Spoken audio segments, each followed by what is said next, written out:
Okay, we finished watching the movie, and it's about, We saw a movie called The Giver. okay. We just, as you guys know, this is our first review, and our review is we're gonna do like 2 thumbs up or 2 thumbs down. I liked the movie. It was about a futuristic society after the basically Holocaust type of thing, and some of my favorite stars was in it, and I thought the acting was good, the story was good, and it was just, the writing was original. I get so tired of seeing the same type of movies over and over and over again. So I enjoyed it. I recommend, it's worth watching. And there was good action in it, and suspense, and a lovely story. I've always enjoyed stories about different futures and different types of society, and this is one of them. I give it a thumb up. David? Well, heads up, mine will probably have spoilers because I'm going to approach it like you've already seen it. So if you haven't already seen it, you should be watching the review. Anyhow, the movie's called The Giver. It's based off of a book that neither of us have read. Now, I don't know if the book's called The Giver or if it's got a different title. But basically, it's a social paradigm where basically it's society that has basically allowed genetic research and science to determine how everyone lives, how everyone thinks. So basically, it has removed the basic, society's removed the aspects of human emotions like love, anger, envy, and even science has depicted how their dictionary is, where basically words that are associated to love and anger, those type of words is removed, such as if somebody asks you how your feelings is, you have to speak with a definition of how exactly your day has been without using key words related to emotions. And the giver is the individual who is burdened with the memories of the past to advise the leaders of the society. And then there's another individual called the receiver, who is basically burdened to be the next one to carry these memories and these feelings.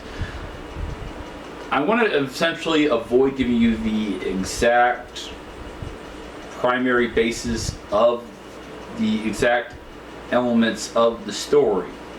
Now, overall, the way the movie's been apparently directed and written is to keep, for this type of storyline, to keep the rating as down as possible. Now, it's definitely worth seeing, in my opinion.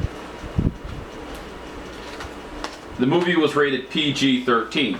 Now, the movie could have easily gone for a higher rating, and it uses a primary plot-driven type story where basically you are required to kind of like get emotionally invested in the characters, like how Guardians of the Galaxy was written the same way. That's why you gotta watch Guardians of the Galaxy a few times to basically get that. So basically I'm just using that as a baseline because they both use what I call sensible action positions. I'm basically just like throwing in, okay, we need a guy jumping out a window here, and then a guy driving here on high-speed chase, and this type of chase. But basically, The Giver has basically kept the action to where it is exactly needed at about towards the end of the movie, basically. It's just all basically primary plot and storyline and heavy on that exposition. I love how it used old stock footage from other medias. It's definitely, I'd say it's a worthwhile watch. It's basically, if you're not going to get a chance to catch it in theaters like we did, rent it. I don't really recommend buying it until you actually at least see it once. So in my opinion, it's a watch at least once and then decide. I'm not going to give a thumbs up or a thumbs down because that's just, you know, it's just taste tactless in my opinion. I'd say it's a good watch. So, yeah. Also, if you're concerned about young children seeing it, there's nothing in the movie that would be offensive to young children. There's no cursing. no swearing and no sexuality in it, but it's an all-around good movie. I enjoyed every minute of it. I was at the edge of my seat wondering what was going to happen, and it's really, I wasn't disappointed. I didn't know anything about the movie when we went to see it, but I just read the stuff at the UA movies at the AMC movies at Regency, and was science. It was science fiction, and there was no bad warnings on it, so I thought, well, it'll be really enjoyable, and I really did. I enjoyed it, and I wouldn't mind seeing it again. I think PG-13 is a success. I say it should be PG, just plain PG. Parental guidance for children under 8. In my opinion, if you're over 10, you should be allowed to see that movie.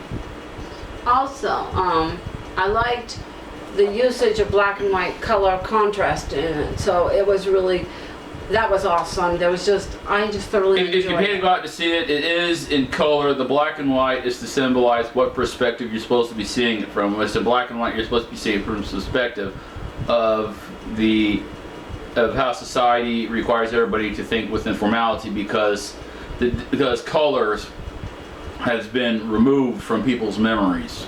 That's an excellent cast. The acting was really well, and it's really good, and I liked every aspect of it. There is some shocking topics in it, but I'm not going to spoil anything of it. If you haven't seen it, it's worth seeing it. And if you have seen it, I hope you enjoyed it as much as I did. It'd make a good social study project too, for college. And my opinion is worthwhile seeing. It's a good movie with a new twist and concept. The writing was wonderful, and the acting was good, and the storyline kept moving where you would never get bored in it and fall asleep. Movies that drag on make me want to just take a nap. So this was really good stuff. Like AI. Yeah. AI. And that's 2 hours too long. That's my opinion and final thoughts of it. It's worth seeing, and I wouldn't mind seeing it again. David, your final thoughts? Rent it or watch it when it airs, and then decide if you want to buy it or not. It's very new concept. And make a good social study project for college. That's my thought. And here you have it, our first review. Hope you enjoy it, and feel free to comment on your opinions if you've seen the movie. Comment on this video directly stating whether or not you'd like to see us do more of these. Don't email me.